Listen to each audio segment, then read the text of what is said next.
भाद्रपद माह के शुक्ल पक्ष तृतीया तिथि हरतालिका तीज का व्रत किया जाता है और इस बार यह शुभ तिथि 6 सितंबर दिन शुक्रवार को है। इस दिन विधि विधान के साथ भगवान शिव और माता पार्वती की पूजा अर्चना करते हैं और हरतालिका तीज व्रत की कथा सुनते व पढ़ते हैं। आइए जानते हैं हरतालिक तीज व्रत कथा के बारे में। 6 सितंबर दिन शुक्रवार को हरतालिका तीज का व्रत किया जाता है। ये पर्व हर वर्ष भाद्रपद माह की शुक्ल पक्ष तृतीया तिथि को मनाते हैं। इस व्रत के करने से भगवान शिव और माता पार्वती का आशीर्वाद प्राप्त होता है और जीवन के सभी कष्ट दूर होते हैं। हरतालिका तीज का पर्व भगवान शिव और माता पार्वती के अटूट रिश्तों को ध्यान में रखकर किया जाता है। इस दिन महिलाएं 16 श्रृंगार करके पूजा अर्चना करती हैं और अखंड सौभाग्य का आशीर्वाद प्राप्त करती हैं। साथ ही फिर हरतालिका तीज की कथा सुनती हैं। हरतालिक तीज की कथा सुनने व पढ़ने मात्र से भगवान शिव और माता पार्वती का आशीर्वाद प्राप्त होता है और सुख शांति और समृद्धि में वृद्धि होती है। ये कथा बहुत पवित्र मानी जाती है, इसलिए इस दिन हरतालिक तीज की कथा अवश्य सुननी व पढ़नी चाहिए।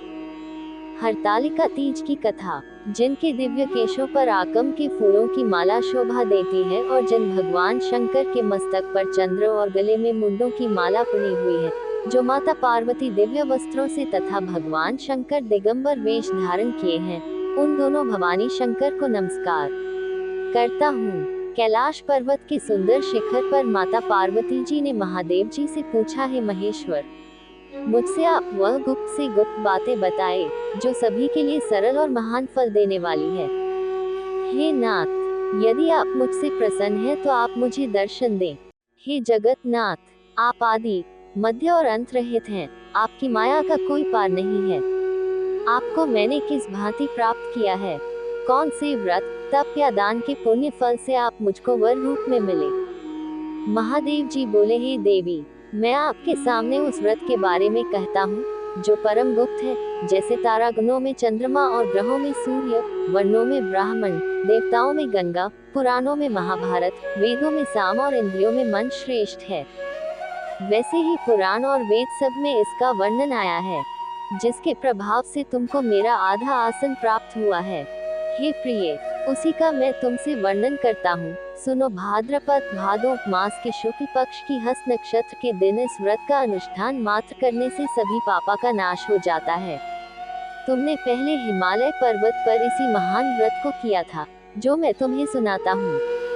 पार्वती जी बोली, हे प्रभु, इस व्रत को मैंने किस लिए किया था, यह मुझे सुनने की इच्छा है, सो कृपा करके कहें।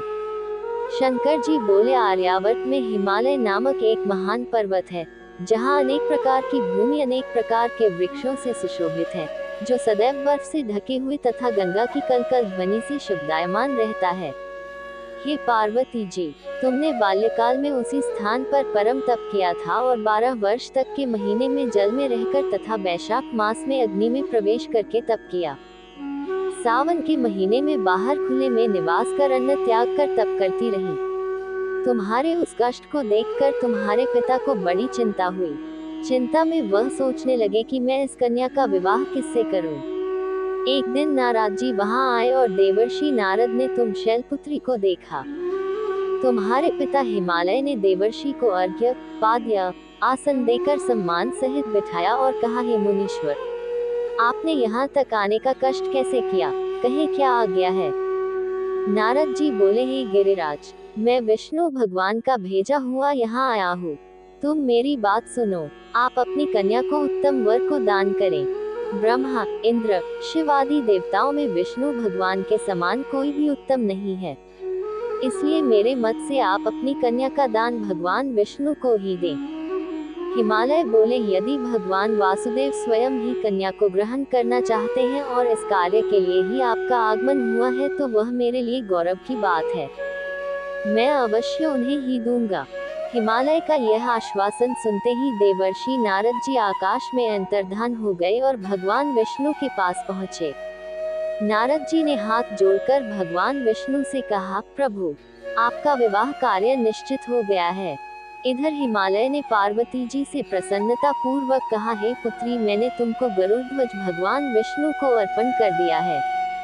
पिता के इन वाक्यों को सुनते ही पार्वती जी अपनी सहेली के घर गईं और पृथ्वी पर गिरकर अत्यंत दुखित होकर विलाप करने लगी। उनको विलाप करते हुए देखकर सखी बोली, हे देवी, तुम किस कारण से दुखी हो, मुझे बताओ, मैं अवश्य ही तुम्हारी इच्छा पूरी करूंगी। पार्वती बोली, हे सखी, सुन, मेरी जो मन की अभिलाषा है सुनाती हूँ। मैं महादेव जी को वरण करना चाहती हूँ। मेरे इस कार्य को पिताजी ने बिगाड़ना चाहा है, इसलिए मैं निसंदेह इस शरीर का त्याग करूंगी।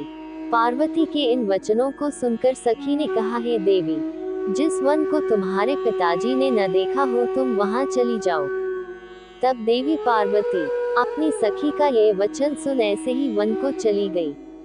पिता हिमालय ने तुमको घर पर न पाकर सोचा कि मेरी पुत्री को कोई देव, दानव अथवा किन्नर हरण करके ले गया है। मैंने नारद जी को वचन दिया था कि मैं पुत्री का भगवान विष्णु के साथ वरण करूंगा। हाय, अब ये कैसे पूरा होगा? ऐसा सोचकर वे बहुत चिंतातुर हो मूर्छित हो गए।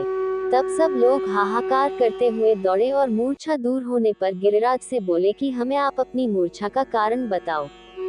हिमालय बोले, मेरे दुख का कारण यह है कि मेरी रत्नरूपी कन्या को कोई हरण कर ले गया, या सर्प ने काट लिया, या किसी सिंह ने मार डाला। वह न जाने कहाँ चली गई, या उसे किसी राक्षस ने मार डाला है।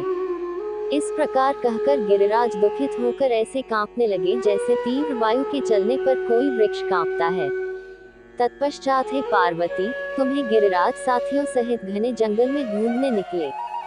तुम भी सखी के साथ भयानक जंगल में घूमती हुई वन में एक नदी के तट पर एक गुफा में पहुंची। उस गुफा में तुम आनी सखी के साथ प्रवेश कर गई, जहां तुम अन्न जल का त्याग करके बालू का लिंग बनाकर मेरी आराधना करती रही। उस समय पर भाद्रपद मास की हस्त नक्षत्र युक्त तृतीया के दिन तुमने मेरा विधि विधान से पूजन किया तथा रात्रि को गीत गायन करते हुए जागरण किया। तुम्हारे उस महाव्रत के प्रभाव से मेरा आसन डोलने लगा। मैं उसी स्थान पर आ गया जहां तुम और तुम्हारी सखी दोनों थी। मैंने आकर तुमसे कहा, हे वराने, मैं तुमसे प्रसन्न हूँ, फिर तुम मुझसे वरदान मांग। तब तुमने कहा कि हे देव, यदि आप मुझसे प्रसन्न हैं तो आप महादेव जी ही मेरे पति हो। मैं तथास्तु ऐसा कहकर कैलाश पर्वत को चला गया और तुमने प्रभात होते ही मेरी उस बालू की प्रतिमा को नदी में विसर्जित कर दिया। हे शुभे, तुमने वहां अपनी सखी सहित व्रत का पारायण किया। इतने में तुम्हारे पिता हिमवान भी तुम्हें ढूंढते ढूंढते उसी घने वन में आ पहुंचे। उस समय उन्होंने नदी के तट पर दो कन्याओं को देखा तो ये तुम्हारे पास आ गए और तुम्हें हृदय से लगाकर रोने लगे। बोले, बेटी, तुम इस सिंह व्याघ्रादि युक्त घने जंगल में क्यों चली आई? तुमने कहा, हे पिता, मैंने पहले ही अपना शरीर शंकर जी को समर्पित कर दिया था, लेकिन आपने नारद जी को कुछ और बोल दिया, इसलिए मैं महल से चली आई। ऐसा सुनकर हिमवान ने तुमसे कहा कि मैं तुम्हारी इच्छा के विरुद्ध ये कार्य नहीं करूंगा। तब वे तुम्हें लेकर घर को आए और तुम्हारा विवाह मेरे साथ कर दिया। प्रिय, उसी व्रत के प्रभाव से तुमको मेरा अर्धासन प्राप्त हुआ है। इस व्रतराज को मैंने अभी तक किसी के सम्मुख वर्णन नहीं किया है। हे देवी, अब मैं तुम्हें ये बताता हूँ कि इस व्रत का ये नाम क्यों पड़ा। तुमको सखी हरण करके ले गई थी, इसलिए हरतालिका नाम पड़ा। पार्वती जी बोली, हे स्वामी, आपने इस व्रतराज का नाम तो बता दिया, लेकिन मुझे इसकी विधि और फल भी बताइए कि इसके करने से किस फल की प्राप्ति होती है। तब भगवान शंकर जी बोले, सौभाग्य की इच्छा रखने वाली महिलाओं को यह व्रत पूरे विधि विधान के साथ करना चाहिए।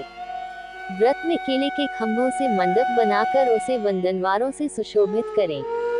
उसमें विविध रंगों के उत्तम रेशमी वस्त्र की चांदनी ऊपर तान दें। चंदन आदि सुगंधित द्रव्यों का लेपन करके महिलाएं एकत्रित हों। शंख, भेरी, मृदंग आदि बजावें। विधि पूर्वक मंगलाचार करके श्री गौरी शंकर की बालू निर्मित प्रतिमा स्थापित करें।